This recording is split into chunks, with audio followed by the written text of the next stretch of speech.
नमस्कार, आप सभी का एक बार फिर से स्वागत है हमारे चैनल भक्ति ज्ञान में। आज सुनेंगे योगिनी एकादशी की व्रत कथा। योगिनी एकादशी को आषाढ़ कृष्ण पक्ष की एकादशी भी कहा जाता है।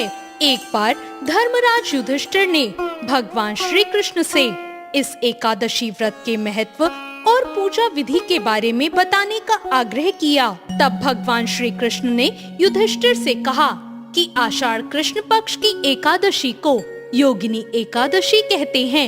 योगिनी एकादशी का व्रत रखने वाले को समस्त पापों से मुक्ति मिलती है, वह स्वर्ग में स्थान प्राप्त करता है। उसे 80,000 ब्राह्मणों को भोजन कराने जितना पुण्य प्राप्त होता है। तुम्हें पुराणों में वर्णित योगिनी एकादशी की व्रत और कथा कहता हूँ। आइए सुनते हैं योगिनी एकादशी की व्रत कथा। भगवान श्री कृष्ण ने योगिनी एकादशी व्रत कथा इस प्रकार सुनाई। स्वर्ग के अलकापुरी में कुबेर नाम का एक राजा था। वह शिव भक्त था। नियम पूर्वक रोज महादेव की पूजा करता था। हेम नाम का एक माली शिव पूजा के लिए उसे फूल दिया करता था। हेम की पत्नी थी विशालाक्षी, जो बहुत ही सुंदर थी। एक दिन हेम मानसरोवर से फूल लेकर आया, लेकिन घर पर वह पत्नी के साथ हास्य विनोद करने लगा और उसके साथ रमण करने लगा।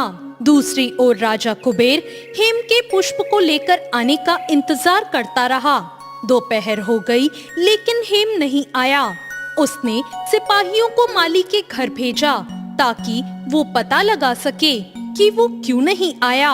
सिपाही हेम के घर से लौटकर आए और राजा को बताया कि हेम नीच प्रवृत्ति का है, वह अति कामी है, वह अपनी पत्नी के साथ रमण कर रहा है। राजा कुबेर ने हेम को दरबार में बुलाया। वह कांप रहा था। राजा ने क्रोध में कहा, तुम पापी और अधर्मी हो, शिव पूजा के लिए फूल लेकर नहीं आए।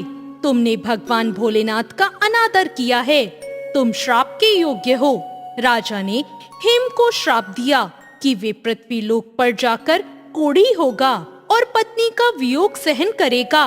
श्राप के कारण हेम तुरंत ही स्वर्ग से धरती पर गिर गया।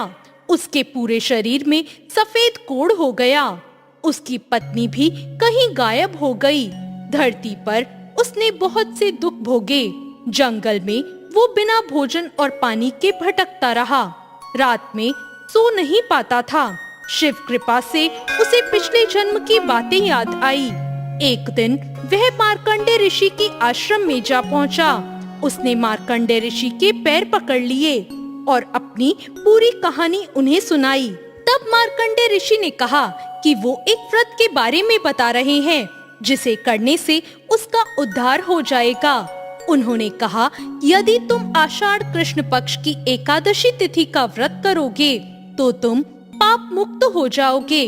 हेम ने मार्कंडे ऋषि को प्रणाम किया, फिर वहां से चला गया। जब आषाढ़ कृष्ण पक्ष की एकादशी आई तो उसने ऋषि द्वारा बताई गई विधि के अनुसार व्रत किया। भगवान विष्णु की कृपा से उसका कोढ़ ठीक हो गया और वो अपने पूर्व स्वरूप में आ गया और फिर से वो अपनी पत्नी विशालाक्षी के साथ स्वर्ग में सुख पूर्वक रहने लगा। तो ये थी योगिनी एकादशी की कथा। आपको ये कथा कैसी लगी कमेंट करके जरूर बताएं। साथ ही मेरे चैनल भक्ति ज्ञान को सब्सक्राइब करना ना भूलें। धन्यवाद।